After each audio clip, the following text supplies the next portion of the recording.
علی بھائی، جدید مسائل جیسے کرپٹو کرنسی کو کچھ علماء حلال کہتے ہیں، ڈراپ شپنگ کو، اور بہت سارے حرام کہتے ہیں، تو ان اجتہادی مسائل میں کس کے فتوے یا رائے؟ میرا نام عبداللہ شہزاد اور میرے ساتھ میرے بزنس پارٹنر ہے نعمان.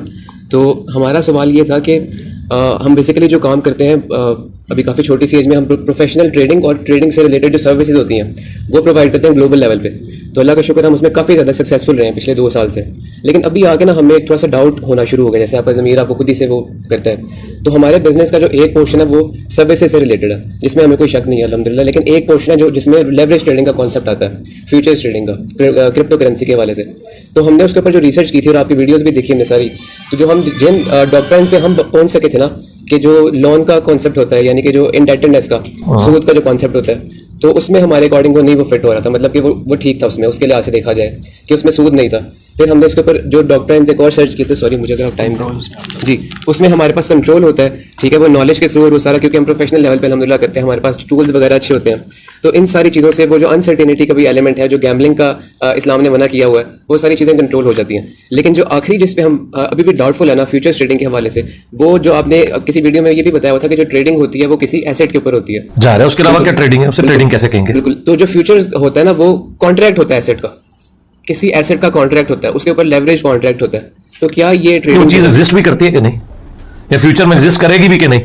نہیں. اور اس طرح تو پھر درست نہیں ہے. اچھا، یہ تو بات غلط ہے. ہاں ظاہر ہے اس کے ایسٹ کے کانٹریکٹ کے اوپر، کیونکہ اس میں میں نے بہت ریسرچ کیا، میں اس میں فیوچر ٹریڈنگ پہ کبھی کوئی ڈیفینیٹ نہیں. ظاہر کیسے ملے گی میرے بھائی؟ اس قابل نہیں کہ اس کے اوپر بات کی جائے. دیکھیں، میں نے جو 4 اصول بتائے تھے حلال کاروبار کے، جی جی، اس میں صرف ایک سود کا معاملہ نہیں تھا.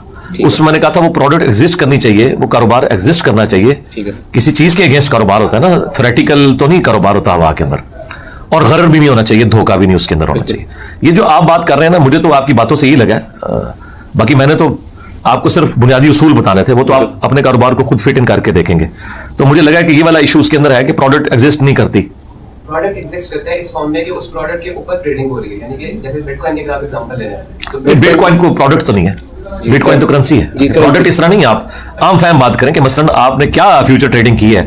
مجھے یہ نہیں بتایا آپ، یعنی آپ نے کوئی آئل خرید لیا ہے جی، یا گولڈ خرید لیا ہے. ایسے ہی ہے، گولڈ کے اوپر ہو جائے گی، بٹ کوائن کے اوپر ہو جائے گی. نہیں، وہ کیا ہو گیا مطلب ایک عام لے بندہ نہیں، اس طرح نہیں. لے میں نے وہ آپ سے پوچھ رہا ہے کہ کیا ہے، یعنی میں نے گولڈ لینا ہے. ٹھیک ہے، میں بتاتا ہوں. فیوچر ٹریڈنگ میں آپ کو بتاتا ہوں، جیسے اسپاٹ ٹریڈنگ ہوتی ہے نا، اس میں آپ نے سمجھے بٹ کوائن لے لیا. اب ڈفرنس کیا ہے فیوچر ٹریڈنگ میں کہ آپ بٹ کوائن ہی لیتے ہیں، لیکن اس کے اوپر فرق یہ ہوتا ہے کہ جیسے آپ کے پاس $10 ہیں لیٹ سے، تو آپ $10 کے بجائے ایکسچینج کے ساتھ مل کے $100 کا لے لیتے ہیں بٹ کوائن. باقی جو $90 ہوتے ہیں وہ اس میں بورڈ پورشن ہوتا ہے، لیکن اس میں سود نہیں ہوتا.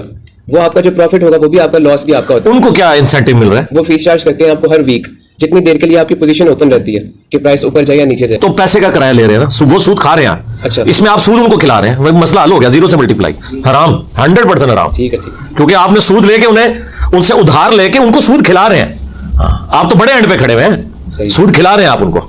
یعنی آپ وہ کام کر رہے ہیں جو بینک کر رہا ہے کہ آپ کو قرضہ دیتا ہے اور پھر آپ سے سود کھاتا ہے. وہ آپ کو قرضہ دے رہے ہیں اور اس سے وہ کرایہ پروڈکٹ کا ہوتا ہے، پیسے کا کرایہ نہیں ہوتا. ختم ہو گیا. علی بھائی، جدید مسائل جیسے کرپٹو کرنسی کو کچھ علماء حلال کہتے ہیں، ڈراپ شپنگ کو، اور بہت سارے حرام کہتے ہیں. تو ان اجتہادی مسائل میں کس کے فتوے یا رائے؟ فتوے اور رائے کا مسئلہ ہی نہیں میرے بھائی، بالکل واضح چیز ہے. دیکھیں، فتوے تو لوگ یہ بھی دے رہے ہیں، سب میرے نبی کے طریقے ہیں. جب کوئی رفع دین شروع کرتا ہے، وہی تبلیغی جماعت اس کی دشمن بن جاتی ہے. سب سے بڑی دشمنی یہ کی ہوئی ہے کہ رائے بنڈ میں 2 مسجدیں بنائی ہوئی ہیں، صرف اتنے سے فاصلے میں. یہ بیرون کی مسجد ہے، یہ اندرون کی.